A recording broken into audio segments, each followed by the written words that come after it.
Michelle, thank you so much for coming on the show. It was great seeing all the different techniques and items that you used on the quilts. It was just fascinating. But what we wanted to know was you have a really unusual business card. On the front, you have the normal information, but on the back, you have something we're not really quite sure of. Can you tell us more about that? Sure. When I teach, I always get asked the same questions. So I decided to just put them on the back of the business card. So the first one is, I'm always asked, what type of needle do you use that you don't break after going through all of those layers? So I always tell all my students to get the 9014 embroidery needle, and if they can get the gold or the titanium, do that. And they always ask me what type of pins, because pins will usually put a hole or they'll make the fabric run. So I love the glass head silk pins because I can iron right over top of them. And I can also kind of quilt over top of them and not, they're thin, so I don't break a needle. I always tell people to oil and dust their in between bobbins. Every time they change their bobbins, every time they add a new bobbin, keep oiling your machine, keep dusting it. And I love to watch people iron. They just iron for a second, and I tell them to press, not iron.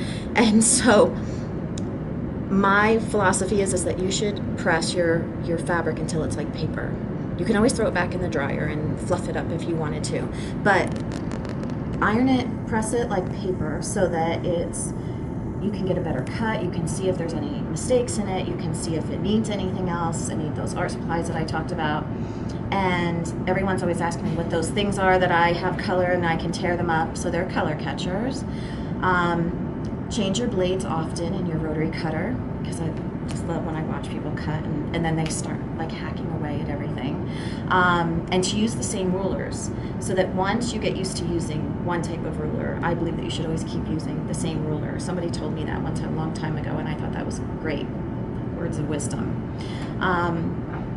Always buy the best that your money can buy, as far as your, as much as you can afford, as far as the best quality. So artist quality art supplies have more pigment in them rather than just like a student quality. So you might think you're getting a better deal money-wise, but you're really not, because you're not going to have the same vibrant colors, you're not going to have the same hues.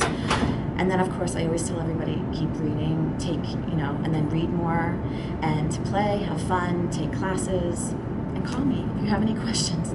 And then on the very bottom, I do regular quilting for people also, and piecing and custom quilts. So everyone's always asking in the middle of whatever we're doing, oh, what's the size of a twin quilt or a full-size quilt or a king quilt? So I wrote on the bottom, T is for twin or twin long for those kids going off to college, and full size, and Q is for queen, K is for king or California king. So those are the dimensions of the top of a mattress. And then you can always add in however much you need for a drop. That's a brilliant idea. So then they always have it with them. Thank you so much. We've Thank had you. such a great time hanging out with you today. Thank you. Thanks for having me. It's been a lot of fun.